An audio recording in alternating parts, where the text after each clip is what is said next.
Hello,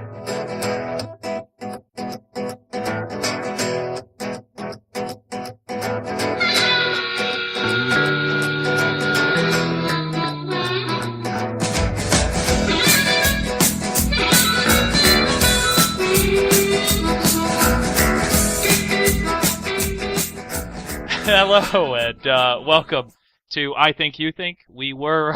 nice, James. Thanks. Hey, I'm doing my best here. Today is March 25th, 2014, and we are I Think You Think. Or you're listening to I Think You Think. I'm Justin. Next to me is... Sequoia. And... James. It's a good thing he remembers this week. We do not have any guests, but we should have guests at the beginning of May. We have a young lady that will be joining us, blogger, and I don't have any of the information on it, so there you go. Excellent. I'm glad. Good thing I do these things on the fly and don't come up with what I'm going to say beforehand. Yeah. You're an excellent ad-libber, Justin. Yes. Indeed. Let's pick our topic out of a hat now. Yes, here we go. Hat time. But this is a weekly topical podcast. We did miss last week. I'm sorry for all of you who were worried and sent us emails like we were wondering if something had happened to us. We didn't actually get any of those emails. No. I got a ton. Everybody, because we can't see your email at all. Everybody missed. Everybody did miss James. I can believe it, though. I can believe that they emailed James and were like, what's going on? Anyway, we are a weekly topical podcast that we like to talk about what we think and also what you think. If you want to take part in it, you can check out our website on ithinkyoutthink.com. All of our links to our Facebook and our Twitter and our Chicago Now blogs and everything is on there. Thank you. Also, the music you hear at the beginning is Alex and the Anders, which you two could not hear. But yeah, there you go. You will hear, those who are listening, Alex and the Anders. So thank you, Tom, and your group for providing wonderful music for us. And there's been a lot that's been going on the last couple of weeks. Yeah. It's true. And we're going to get into that. There's, we're going to talk a little bit about the volunteer work we did last week.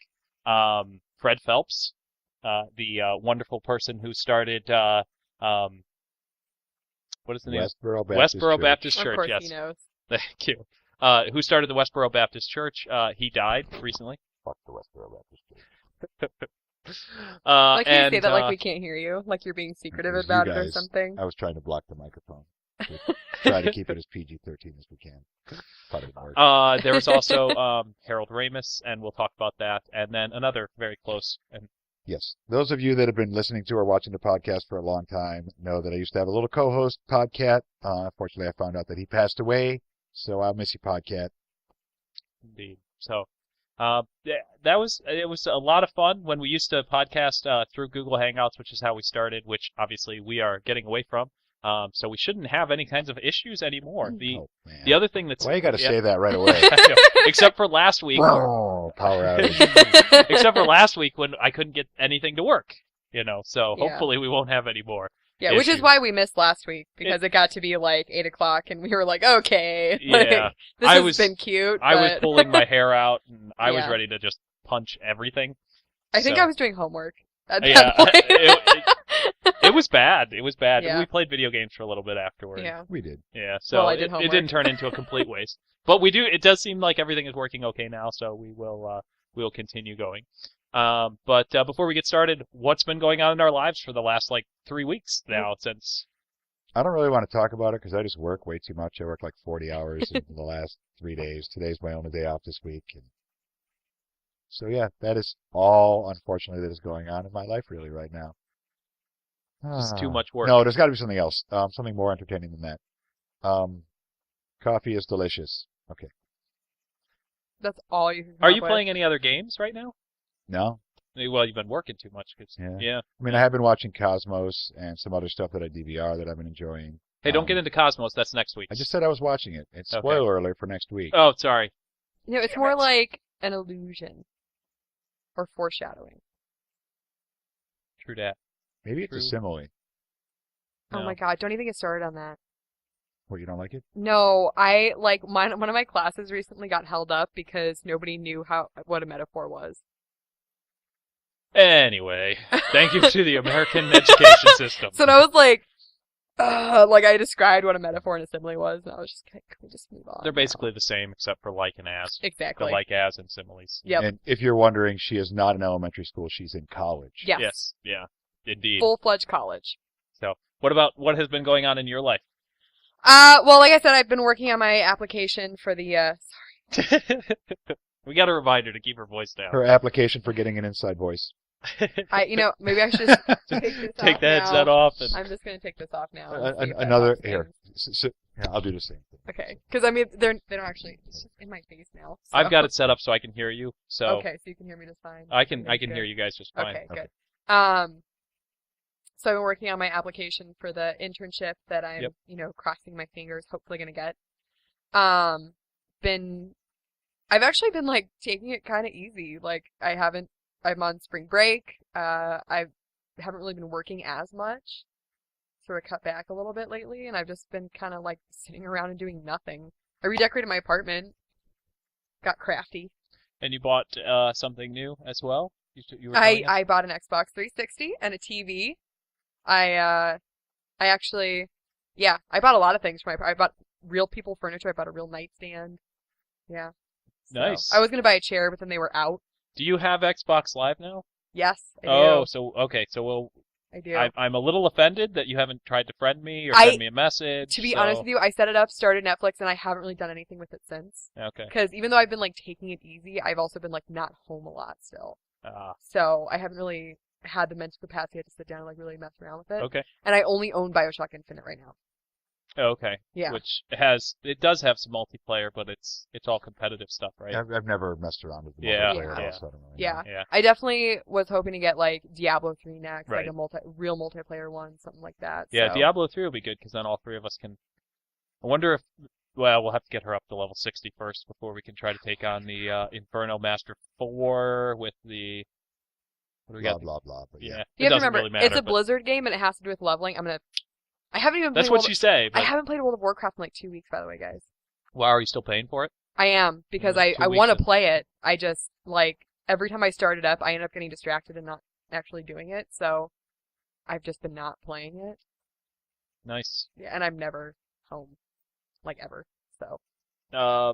I generally got kind of out of my like not knowing what to play gaming sort of funk. I went back to a good standby for me, which is Minecraft. I know. Went But back. yeah, but you gotta understand, like I was messing around with a whole bunch of mods for it, and when you mod the game, like you have to. There's a lot that kind of goes on with it when you kind of find what you want to play with. And so it took me some time, and I've been playing it a little more. I'm starting to come out of it though. Like I'm getting tired of playing it.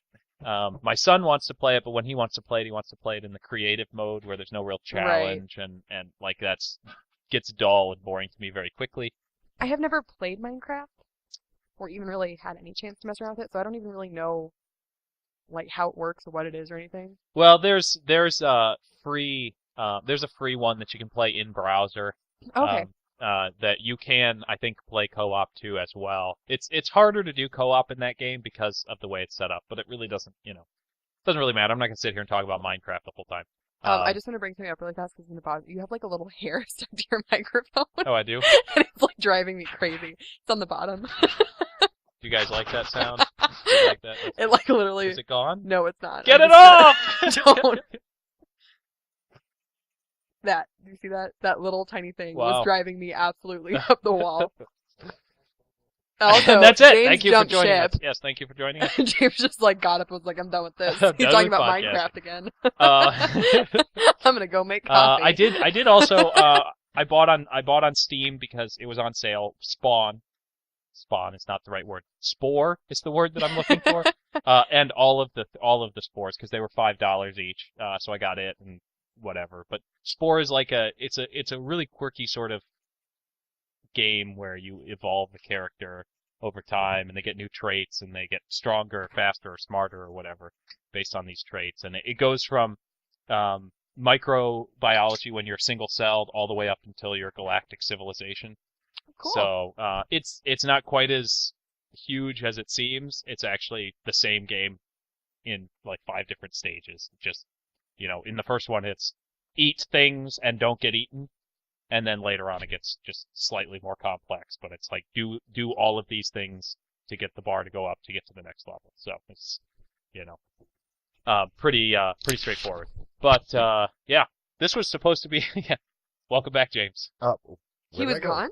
Yeah. No, I You didn't. just get lost when you talk about Minecraft. You just don't realize how good of a game it is. Okay. Buy it for the Xbox 360. We'll play it together then. I'm not going to do that. Hey, I poured my... Thing in the thing. Yes, thing in the thing. I did. All right, so let's dive into this. First of all, last week we did some volunteer work. Mm-hmm. It was for Feed My Starving Children, which the one we worked at was based out of Schaumburg, in Illinois, where we are near. And it was a little different than I expected. It wasn't what I thought it was going to be.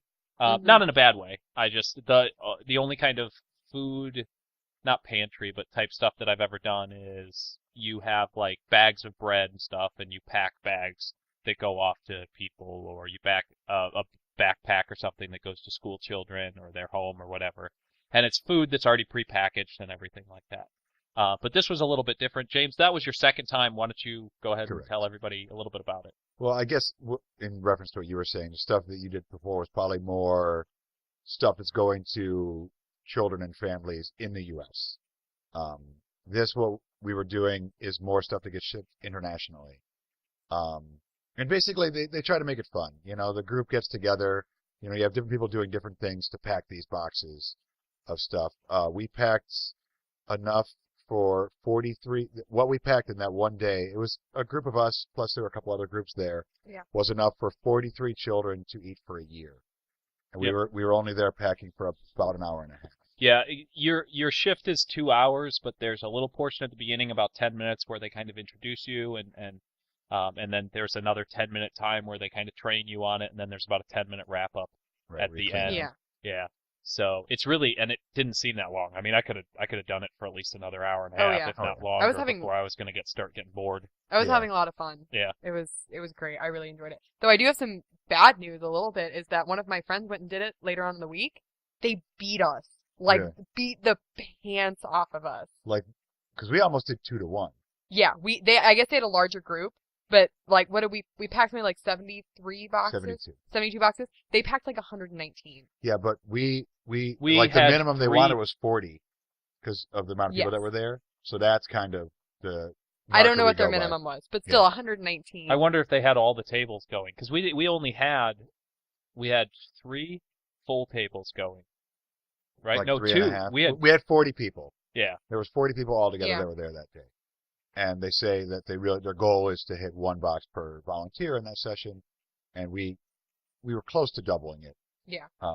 And what it is basically what you do is we all did different things, which was kind of nice. So well, why don't you guys talk about what was going on the table, because I was not there. Okay. So there's 2 people that each have there's soy, rice, vitamins, and some vegetables. some dehydrated vegetables. And there's 2 people at the end. Each one has 2 of those things, and they each put them in. There's 2 other people that are alternating putting bags at the bottom of this big funnel. So the people put it in a certain order, and then those people with the bags weigh it as well, and then pass it up to someone who seals it. And then when there's 36 bags, you box it up. I was doing the sealing at my table. I actually got split off from our group, which I was a little upset about, because I kind of I was probably the only person there besides your sister-in-law and her husband. Those are the only people that showed up that I didn't know previously that were there. Yeah. You know what I mean? I knew everybody that was there, and I didn't end up really getting to work with everybody, which was kind of... You did switch in for a little while. I did, because I wanted to just come over and say hi to everybody, because a lot of those people came because I asked them to. Yeah. Right. So I wanted to make sure I came over and said hi, and yeah. But I also didn't want to pull the person that I swapped with away from the people that he knew to be over there. Right. He doesn't really strike me as the kind of person who gets awkward, though. No, he would have been fine, but still, he's one of the other people that Yeah. came because I asked him to. And the table that I ended up at, the row I was on, those people were pushing me. They were moving fast. Yeah, we were doing like probably 70% of what that table generated came out of that half. Because also there's two sides that go, so there's two teams doing that, to generate that box of 36 bags. And you ended up on the sealer at the end, right? Because that's what I did Yeah. the whole time was the sealer. It's like, like the heating element to seal the bag and everything. Yeah, which was fine with me. Yeah. So that was pretty cool. My hands were starting to get tired because I had to go so fast. I was like really like popping the bags. Oh no, yeah. Like by the end, Like I was with like, my my fingers, fingers hurt. But I used to work with sealers before when I worked at the tattoo shop. So I was like, I know what I'm doing. I'm fine. I can do this all day. Yeah, the table across I just know the name because they would shout it out was Djibouti.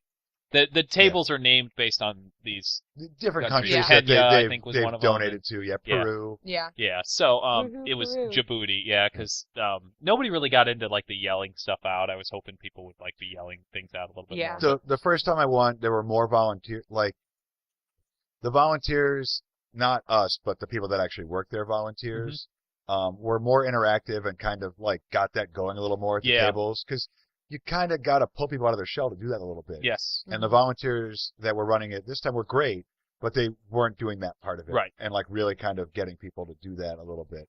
And it's really hard, especially with a mixed group of people, that don't really know each other to get them to, yell out silly things, Yeah. But again, like this is the second time the first time I did it, that day we set up this one because I had so much fun doing it. I thought it was a really good opportunity for all of us. And we also agreed at the end of that day that we'd like to do it again and bring enough people. Yes. Yeah. So whichever friend you had that did it, they better watch their back. Seriously.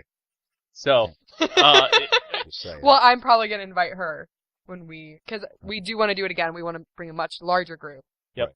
We're looking, we haven't set any dates, but we're looking at 2 to 3 months in the future. We were talking about t-shirts, as stuff that we kind of want to do as an incentive for people to come, to kind of. Which honestly, I feel like everyone that came this last time wouldn't need an incentive to go again. No.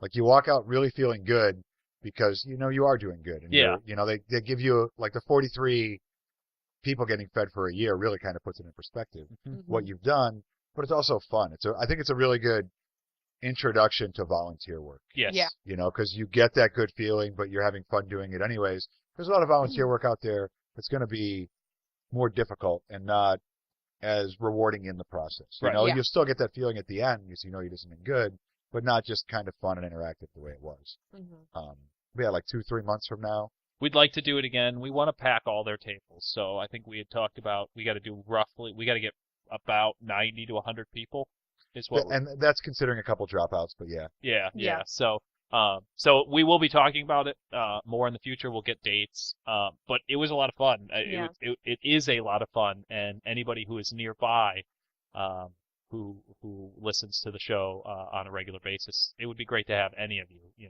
And I don't think that we're like super popular. That people really want to necessarily meet us. But if you just listen to the show and you don't know us, but you're in the area generally, you could get an opportunity to meet us, if that's something that's interesting to you.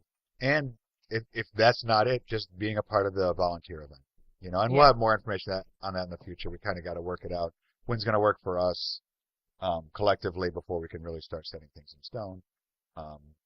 But yeah, it was a lot of fun. Yeah, I'm glad we did it, and I would gladly go back again. Yeah. And next time, we're going to kill whatever records they have. Yeah, I think, what was it? 196 boxes is their record.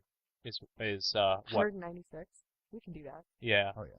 Absolutely. So if we had the 90 to 100 people there, 80 to 100, and you do basically about what we did, and we could possibly break that record. I think part of it would be to like stack up the empty boxes first, so like you can see, we only got 4 boxes left. Yeah. Because that's the kind of thing that gets people really Yeah, going well, when they see the progress. and something that I talked about with somebody else too was that we should have like each of the like groups like keep a tally mark of how many boxes they have, and then like whoever at the end like between us, and we do like a thing like there's like a winning group or something. Yeah. Because I know how competitive we all are. And if you guys want to try to compete against me and my team, that's cool. Whatever motivates you guys to be in second. Like, who you guys could go for second. Nice. Listen, It's going to work out really well if we do it that way. Yeah. What do you mean? Well, what about the people who end up being what I did, which was pick up the boxes and stack them on the crates and refill the rice and the stuff? You're not doing it for the glory, Justin. I'm just. I thought you only picked that job because you thought you weren't going to have to do anything. Well, that's why I raised my hand. I mean, because you were like, wham! I mean, it was fast. You should have seen it. It was like lightning fast. It certainly wasn't after they'd gone around and no one else was raising their hand, and I said, "Okay, I guess I'll go." It's true. He didn't really do too much. It was pretty easy. Honestly, the table didn't look that complicated either. It wasn't. No. You get like one job and just. And you just do it. Yeah. You become an expert by the end of it. Yeah. Oh yeah. Yeah. So no, it was a great experience. I want to do it again in the future. I know that if it was a little closer, I'd actually, with the company that I work for, we do volunteer work as well. I'd probably actually look into trying to do it with our community of stores that are nearby us. But it's just a little far away for our community to go there. If our community was out in Schaumburg, then it would make more sense. But, Yeah. of course, I mean the one that we go to for that is in Geneva, so I guess it's not. Yeah, six in one hand, half Yeah. dozen. It just depends because of where you're located. Some of those people are going to live farther away because Yeah. you have that circle. If you're talking just from your stores, it's probably six in one hand, half dozen in another. Yeah. But given where people actually live, as far as commute to the job, that's when it starts Becoming being pretty different. far, Yeah. Anything else that you guys wanted to bring up about it? You know, anyone who, came out and helped us that's watching this, thank you. Yeah. It was great, and we'll definitely let you all know when we're going to do it again. And anyone who was there who wasn't part of our group, it was fun. It was fun to work with you guys as well. So Yeah.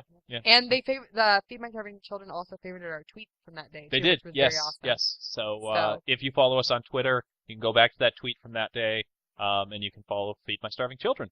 So there you go. All right. Moving on. Yeah. yes. Yeah. So this wonderful person died recently. Harold Ramis. Indeed, Harold Ramis. Yes. Comedian, writer, director, but most people probably know him as Egon from the Ghostbuster movies. It's true.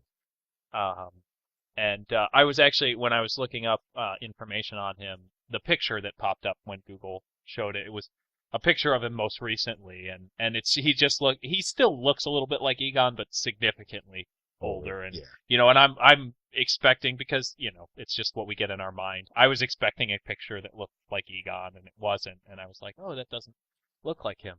But yeah, so that happened, what, a week ago, week and a half? I would say Almost probably 2 closer to like 2 weeks. Yeah, it has been at least 2 You know, weeks. because it was something we could have talked about in the last week. Yep. If, we had, minus our technical issues. Yes. It was definitely something that could have been brought up.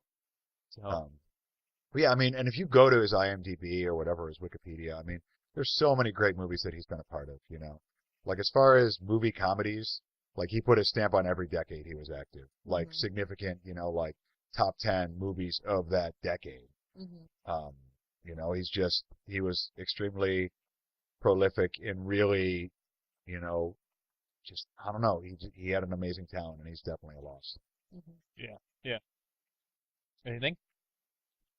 Ditto. Yeah, indeed. So now to the Okay. flip side of that coin, someone else died. Someone else did die. Yes. Fred Phelps from the Westboro Baptist Church also passed away recently. There was a lot. Obviously, there's a media storm sort of around it because the Westboro Baptist Church tends to draw that sort of attention. But even beyond that, his son, who was excommunicated from the church a while ago, not recently or anything, a long time ago, relatively speaking, while Fred Phelps was in the process of dying, had been admitted to the end of life care. I'm trying to think of what those Hospice. Yeah, hospice, or had been placed in hospice. He wanted to at least go in and see him, and the family would not let him. The family / the church Yeah. wouldn't Mhm. let him because he had been excommunicated. Now, I know that you have some strong feelings about Westboro Baptist Church. Very much so. Yes. And you can go into it as much as you want, but how did you take the news that he was, because everybody kind of knew he was going to die when he went into hospice and everything. How did you feel about it? For me, I mean, I don't know. It didn't. I don't think it's any more or less significant than anyone else that dies. And we've talked about this before on the podcast. Just because someone famous dies, good or bad, doesn't make it any more or less tragic.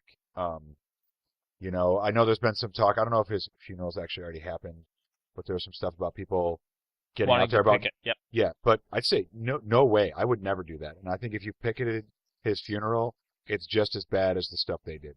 Yeah. Like, don't, keep the higher ground. Don't do that. Let it be. Let it go. You know what I mean? And, the silver lining of this, if there's a silver lining of someone passing, even someone as demented, if you will, as he seemed to be, is that this could be the beginning of the end of the Westboro Baptist Church, because he was the heart and soul and father of it. Right. So with him going, it's one step closer to it beginning to crumble. Because it's not like it's gained a ton of followers or anything like that. It's more a cult. notoriety. It's insulated, yeah. It's got a lot of notoriety. They do things that are newsworthy, if like that is, for controversial. Our news, it's newsworthy. Right. Yeah. Like not our show, but America. But yeah, I read it. I was kind of like, oh, I don't hold any hate for the man. I strongly oppose what they do, but it, like they say, my mom used to say this a lot when I was younger. Love is not hate. Love and hate aren't opposite. The opposite is indifference, and I'm indifferent to his passing. You know what I mean? Mm-hmm. Like when I saw it, I was like, it's basically just he's gone. Mm-hmm. And when I think about it, because we're going to talk about it, the only thing that really comes up for me is maybe this is the beginning of the end of the Westboro Baptist Church. I know I had seen on Facebook, and I didn't do follow-ups. I don't know how true it is, but I know that they had gone to picket something. It was the first thing they picketed after he had died. Yeah. And sort of anti-picketers showed up. They normally do. But they had a banner that just said "Sorry for your loss," which I thought was really significant, I guess, because I'm indifferent to his death. I really don't care one way or the other. I think that they're horrible. I think what they've done is horrible. I think, but I don't quite have the fury that James does about it either. I sort of come from a camp of I'm not paying attention to it, and if you don't pay attention to it, it'll eventually go away, I guess, more. Sure. I guess, but so, again, really rather. Yeah. Really, no emotional reaction to his death at all. Yeah. Yeah. I'll vary a little bit off of what you guys had said. I've followed the Westboro Baptist Church, not specifically followed them or anything for a long period of time, but some of the very first videos on my personal YouTube channel that's now what I use for the oh, nice. Hold on 1 second. Sorry about that. Is that going to be? No, because I've got it turned down, so we should be okay. Oh no. Yeah, I think we're all right. Who knows? That was my ringer. That was the Borg. Anyway, if you could hear it. Some of my first videos were the Louis Theroux the documentary about the family. One of the things I was doing research in regards to his Fred Phelps' death and everything, and two of the girls that were featured very heavily in that documentary, that you could see a real questioning, even though that they were responding the way they were supposed to. They've left that church.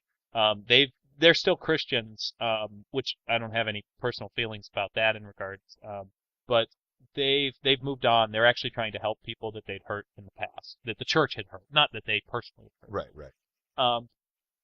So here's where we're going to differ.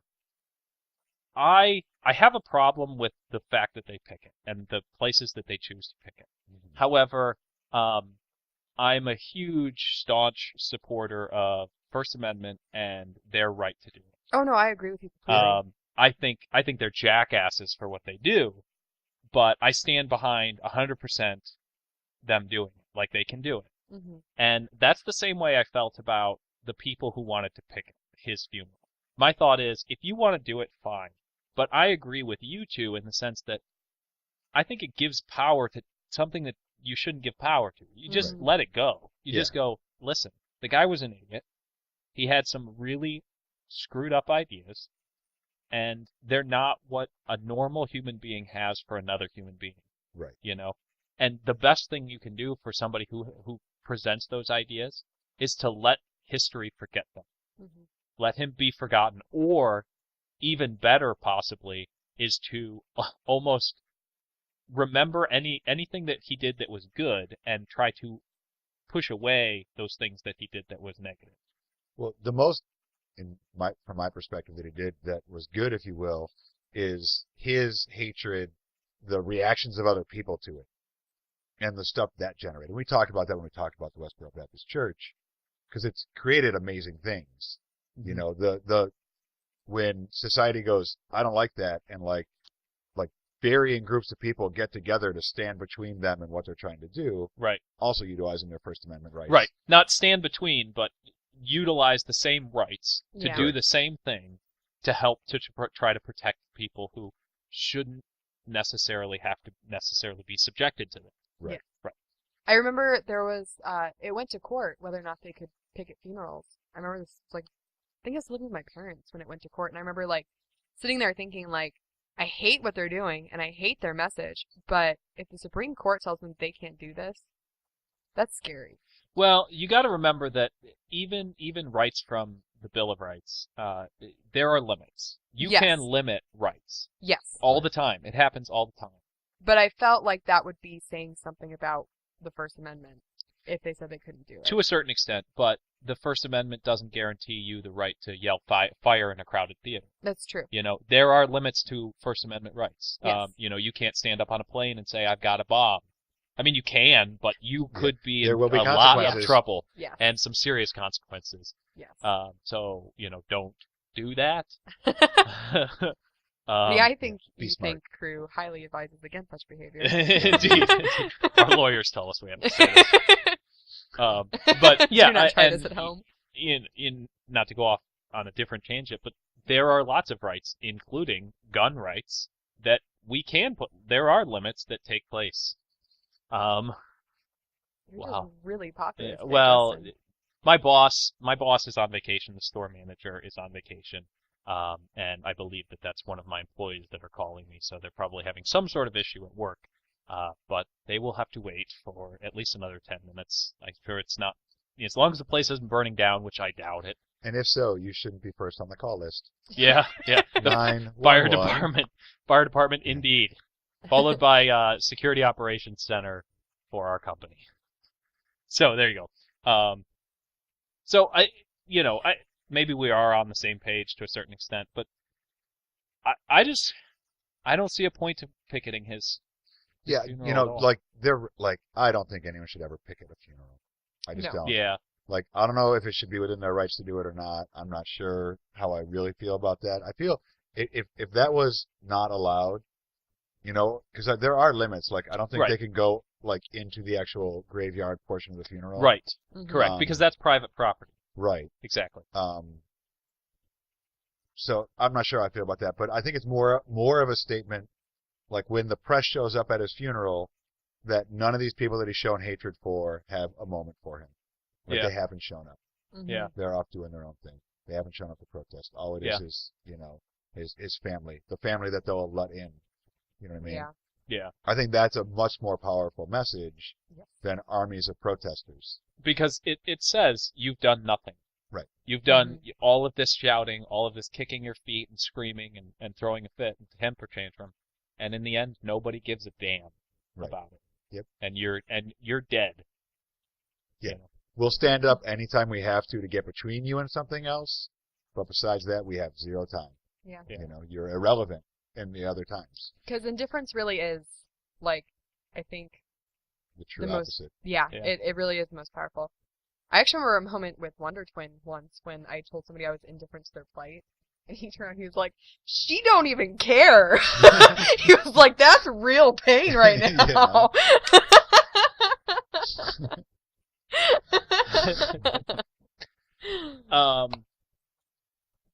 anything else that you guys wanted to bring up about that? Nope. Because we got one more thing on the political social that we can kind of hit on, and then we'll wrap up. There should be, if I can put it together, I'd like to.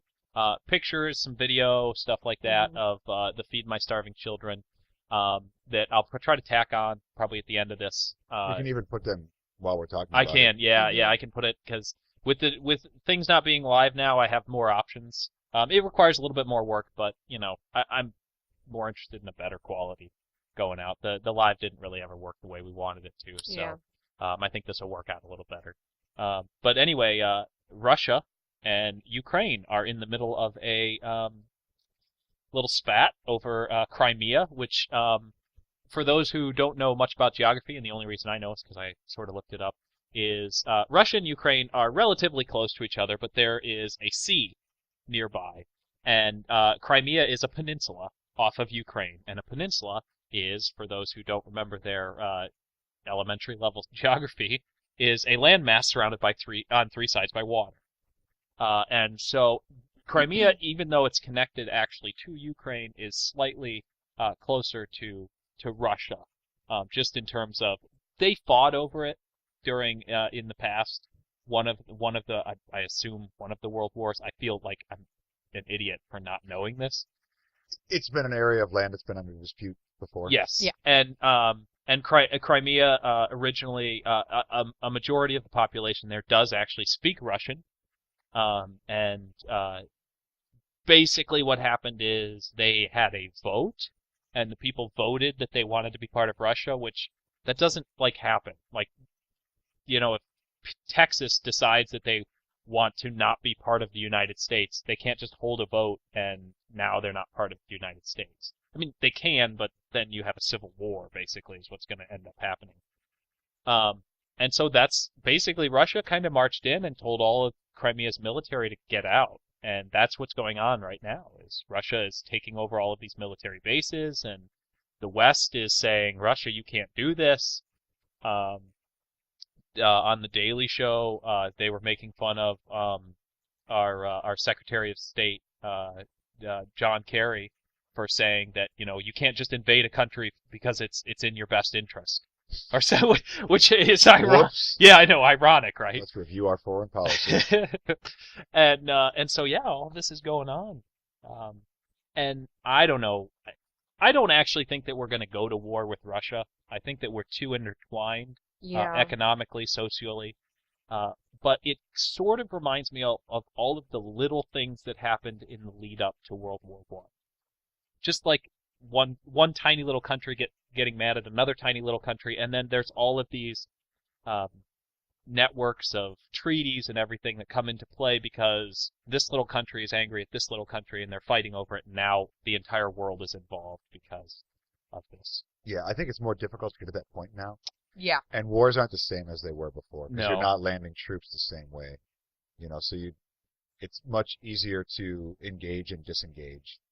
But who knows? Only time will tell. I mean, Also the social awareness too of the general populace, because back in World War I and World War II, it was very little information going out. It was whatever you could get your hands on through newspapers and radio shows. Now, with the internet, it would take a lot more convincing to really justify going to war.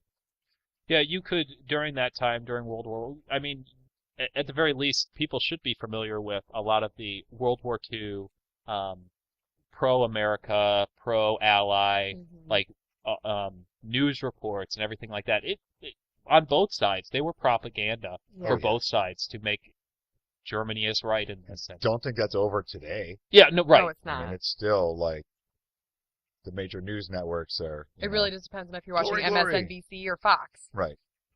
Yeah. Which side of it you're getting. Right. I prefer BBC, because I agree. I feel like I get a much more world kind of focused thing than not United States or at focused. least not a U.S. focus. Yeah. You know what I mean? It to say it's world focused might be an overstatement, but it seems like it takes out that, I don't know, our news always makes it kind of either sound like it's totally our fault or not our fault at all. For those of you who aren't watching the video, who are just listening, Go to YouTube now. Go to YouTube and check out the video. You were just like,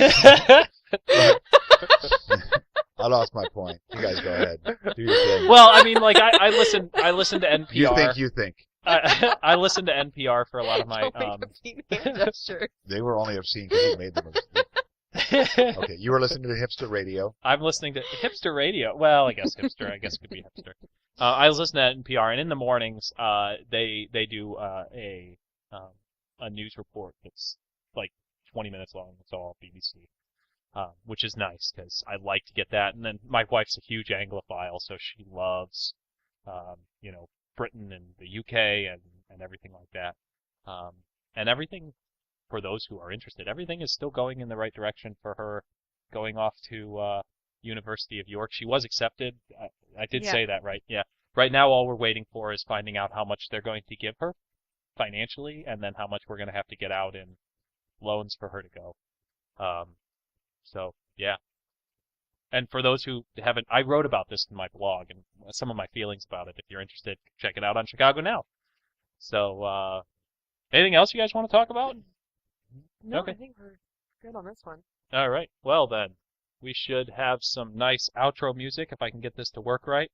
There you go. All right.